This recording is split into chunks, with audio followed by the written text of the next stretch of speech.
Welcome to Level Up with Adobe Premiere Pro. My name is Pedro Flores and I've been editing on Premiere for the past 20 years. Whoa, look at that early 2000 setup! Now here's a quick level up tip to level up your edit. While editing this, I ran into a couple issues with color because we had footage from a bunch of different sources. Normally that's kind of a pain to color correct and color match, but thanks to Adobe's auto color match feature, it's pretty fast and pretty efficient. Ooh, that's cool. Let me show you. Like, I'm not even being funny. Like, auto color match is tight. Yeah, let me show you.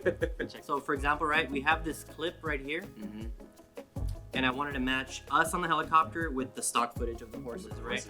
But you see it's kind of bluish. So pretty much what I did is go into your Lumetri color panel, go down to color wheels and match, then go to your comparison view. And now this is gonna try to match this clip right here. All right, now all you gotta do is press apply match, give it a second.